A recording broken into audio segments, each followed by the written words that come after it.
Fine. I'll do GT. I'm not rewatching it, though. I didn't rewatch it just immediately before putting this on. No, the last time I watched GT, this physical copy in particular, was at some point in the 2010s.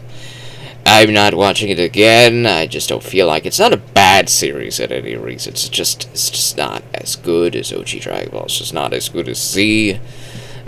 Maybe the best of GT could be better than the worst of Z's filler, but that's about it. I do enjoy some of GT. I like a lot of the ideas.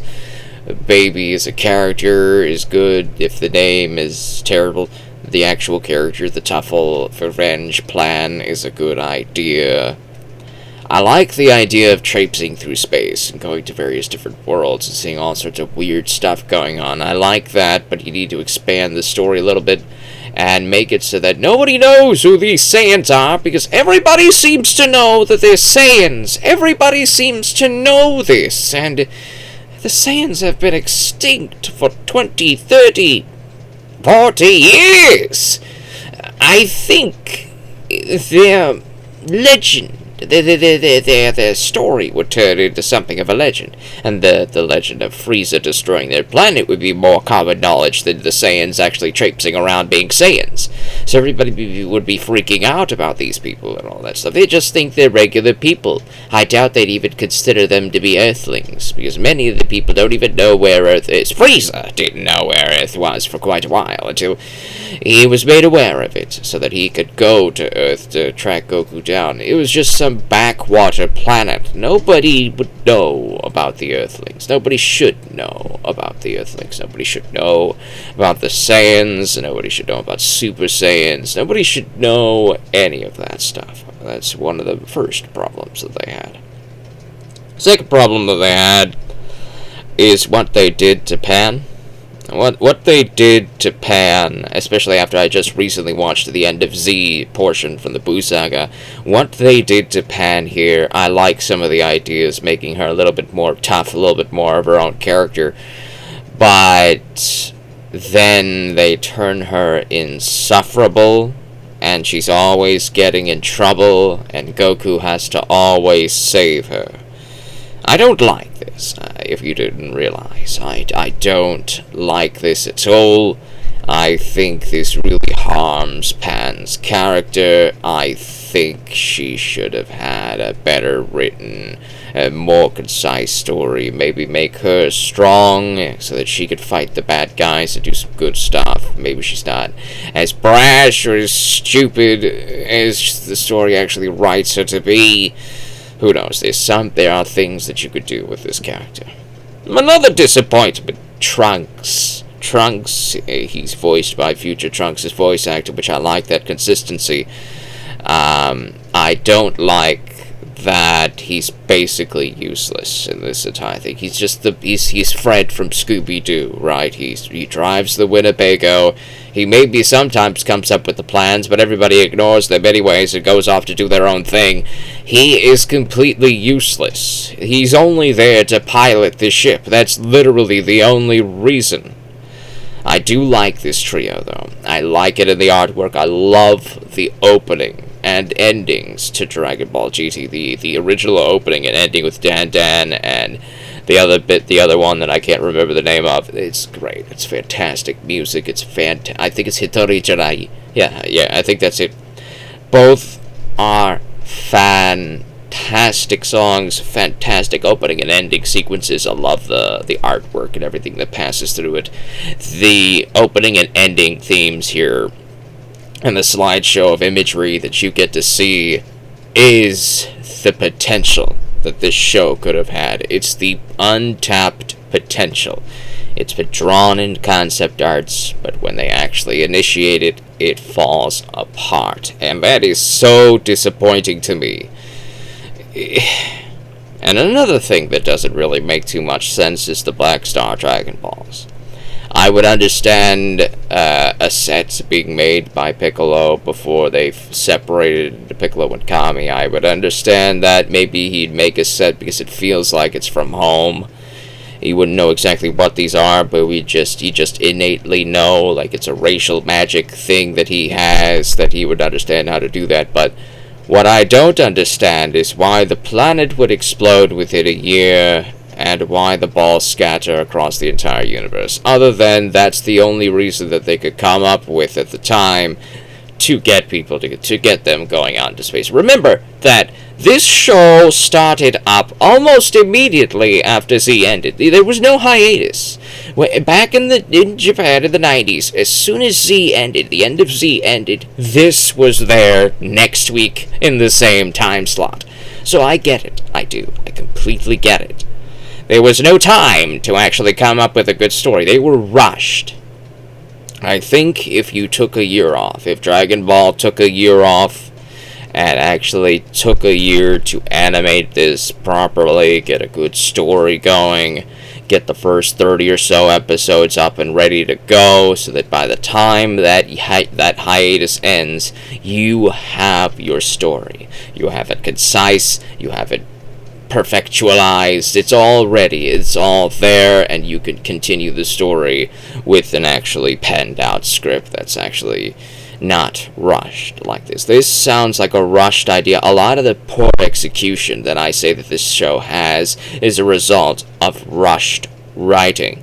There's barely any time. You had a week to come up with, maybe a month maybe, to come up with something in time for the episode to premiere right after Z ended. It's just, there's not enough time. You needed more. You really needed more time. What I would have done differently is something that Daima was doing. And Daima really is the answer to GT. It really was. I haven't seen it. I've seen maybe one episode.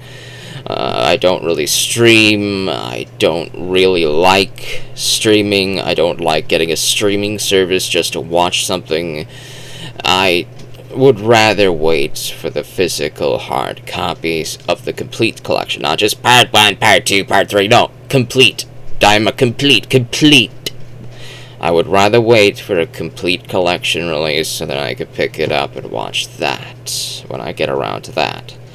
I don't want to spoil everything about Daima to me, because I want to leave some things for me to actually watch and enjoy, but I know enough about what happened to Daima to at least say that the idea for kidifying Goku there is better than kidifying him here, even though the reason why Goku gets kidified in the first episode, it's pretty funny. Pilaf and all that stuff, that is pretty funny. It is. It's funny. But you couldn't, Anyways, moving on.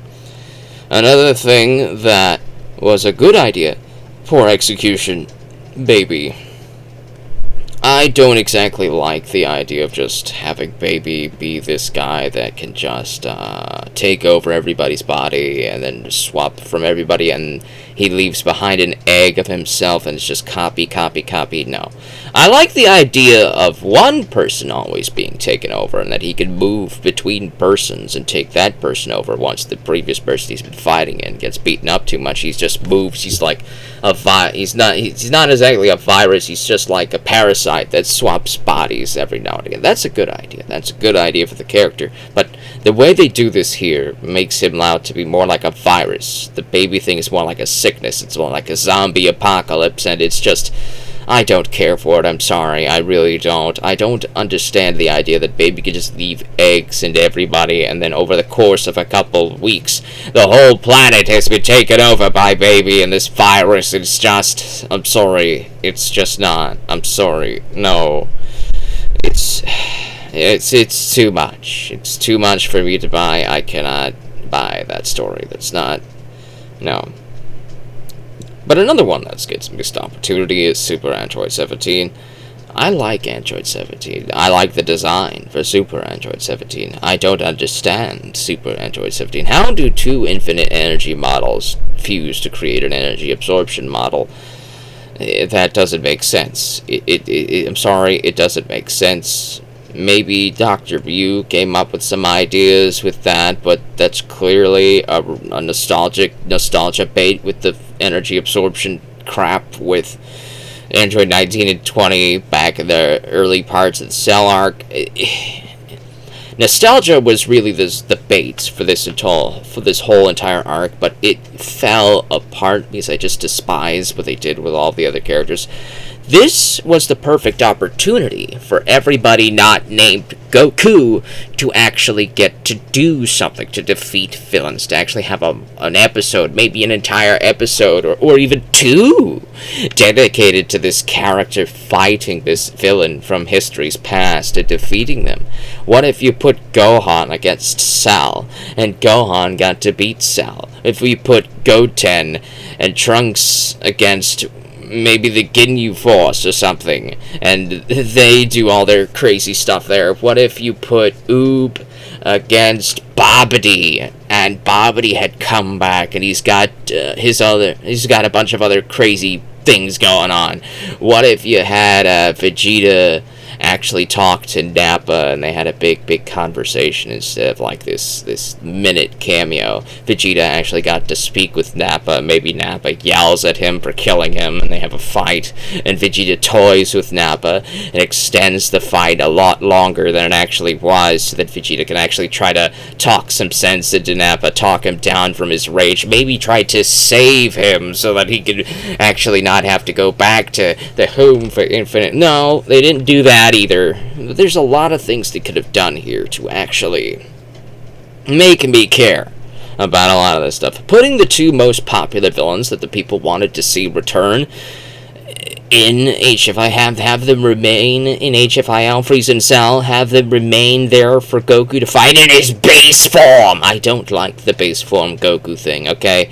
I despise it. I do. I absolutely despise it. I can understand Goku being in base form for the bulk of the Black Star Dragon Ball arc, because Frieza is supposed to be one of the absolute strongest people in the universe. I doubt there'd be many people out there in the universe stronger than him, so Goku would never really need to turn Super Saiyan to fight most of these people. That makes sense to me. It does. Logically, that makes sense. But then when Goku actually fights people he should logically use Super Saiyan to fight, he doesn't. I despise that. I despise it completely. And people are making lots of arguments saying, oh, base Goku and GT is actually stronger than Super Saiyan 3 Goku was. And see, I go take that and have a hoot with it. That I don't like that idea. I really don't. You can have it. You can have a hoot with that. I don't care. But me, I don't like it. I don't like base Goku being as strong as Super Saiyan 3 Goku. No. I think Goku's base form should be realistically stronger than it should be versus Boo, but not this strong. He would at least need Super Saiyan to fight Cell. He would at least need Super Saiyan to fight Cell. Give Cell some dignity. Give him some dignity, alright? Give him dignity. He needs it. He was treated like a complete joke here, and I despise this. A great idea you could have had for GT if Fusion Reborn never happened, because this is pretty much Fusion Reborn, another idea there. Another great idea you could have had here would be to have it be something of a Janemba type of storyline, where it's Janemba or a similar thing to Janemba releasing all the history's villains past, and everybody gets to do their stuff. Maybe Vegeta has to go meet his father, and the bulk of King Vegeta's squad mates and all that stuff, and Vegeta has to confront his past and all that stuff. That's a cool idea. That's something you could explore. It's not something that they can really do within a week. You have to actually have time to build that type of story. Then again, I came up with it in like half a minute, so who knows? Maybe, I don't know, alright? I don't know. And then when we get to the Shadow Dragons arc, people say they really like the Shadow Dragons arc. I don't think the Shadow Dragons arc is really all that great. I still think the baby arc is the best part of the entire story, and it's never been even close to getting as close to being that good again. There are some moments in the Shadow Dragons arc that I do like, but it's like the first four Shadow Dragons is pretty much like the Black Star Dragon Ball Hunt, just without Trunks. And I feel like this should have been the moment when everybody just splits up to each go confront a dragon, you know? This would have been the great moment to have everybody split up. You have Goku, you got Vegeta, you got Gohan, you got Goten, you got Trunks. That's 5 people to go find 5 Dragon Balls at the same time, because everybody's been reunited together. Oh, and you have Oob, so that's 6. You could have had everybody go unite to find a Dragon Ball all at the same time. So have an episode dedicated to each of the characters fighting their own Shadow Dragon. You can have a bunch of jokes about that. Maybe have Trunks fight the Shadow Dragon lady. Maybe have Goten fight Hey Shenron. Maybe put Oob against the Rat Man guy. Maybe put Vegeta and Goku up against Nova and Ice Shenron. That would have been a good team up there. Put Gohan up against the Electro Dragon Crab guy, whatever his name was. And that would have been a cool story. That really would have been a good idea. A dedicated episode or 2 to each one of those, and then have everybody converge on Sin Shenron, Omega Shenron. That would have been a good idea. That would have been pretty good. Pretty fun. Pretty fun. But the way they did it is they once again shaft all of the side characters, this time for no reason. Because it's just Goku Pan for everybody. Well, what did everybody else do? He's just sitting at the barbecue?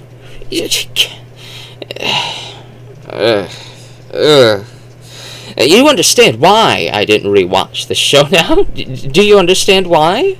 I hope you do. I hope you understand why. It's a mess. This show is a mess. I love the idea of Super Saiyan 4. I do.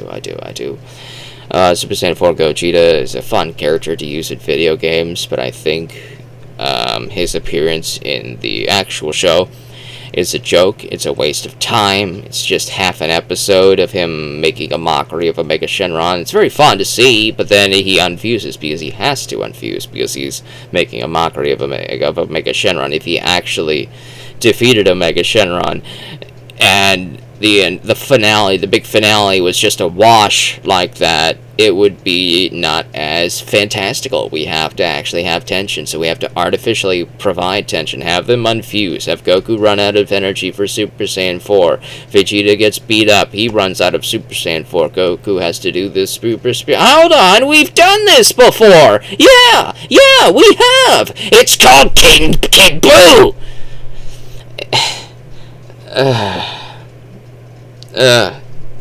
Okay? GT is a mess.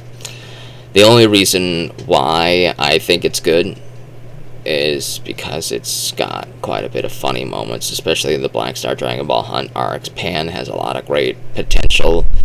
Trunks has a lot of great potential. This trio, I wanted to see more of them. I wanted to see them written better. I like their dynamic. I like how they're living in the ship, on the spaceship, going out into space, all through stuff. It just needed time. Okay, you needed to have taken a year off of Dragon Ball, put something else in that time slot. I don't know what, I don't care what. Maybe Yu Yu Hakusho or something. I think the Three Kings saga was still going on at that time. I don't know.